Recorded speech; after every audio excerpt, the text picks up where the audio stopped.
मैं तुम्हें अपना दोस्त मानूंगा। चांदनी रात थी, रोशनी सिर्फ गाड़ियों से आ रही थी, जैसे कोई पतली जीवन रेखा, एक चमकदार प्रकाश धारा।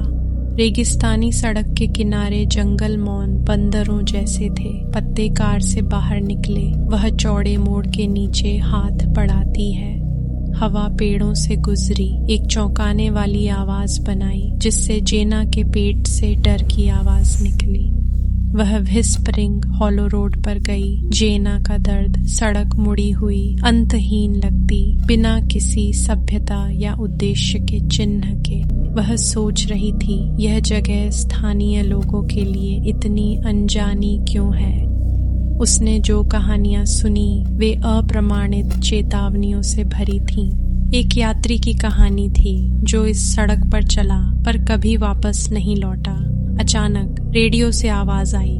पूरी यात्रा में यह चुप था, लेकिन अब इसने भारी आवाज निकाली। जेना का दिल उसके पेट में धड़क रहा था। वह फुसफुसाए संदेश को समझने की कोशिश कर रही थी। आवाज लगभग अश्रव्य थी, फिर भी उसके पेट तक एक ठंडी आवाज पहुंचा सकती थी। उसने ब्रेक को मजबूती से दबाया। उसके पैरों ने ब्रेक दबाए। वह साबित करना चाहती थी कि वह भूत कहानियों से नहीं डरती। सड़क अनंत दिखती थी और जेना की हड्डियां किनारे पर थीं।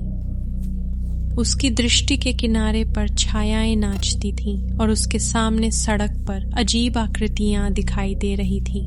वह नहीं जान सकती थी कि वे वास्तविक थे या उसकी कल्पना।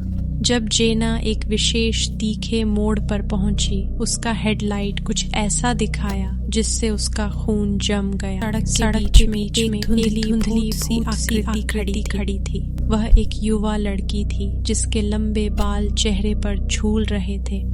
लड़की ने जेना को देखा। उसकी आंखें खाली थीं और जेना को भय का एहसास हुआ। उसने एक भूतिया घुड़सवार की कहानी सुनी थी जो इस रास्ते पर भटकती है, एक दुखी आत्मा जो अपना रास्ता खोज रही है। जेना को तुरंत एहसास हुआ कि यहाँ आना एक बड़ी गलती थी। वह जितनी जल्दी हो सके यहाँ से निकलना चाहती थी। अचानक रेडियो फिर से खड़खड़ाने लगा। मुझे बस 1 किलोमीटर चलना था और फिर सब खत्म हो जाता। मैं कभी वापस नहीं आऊंगा। दूसरों की तरह वे मोड़ से चूक गए और गर्म कोमल रास्ता खो दिया। दुर्भाग्य से जेनी कभी वापस नहीं आई और कोई नहीं जानेगा उसके साथ क्या हुआ।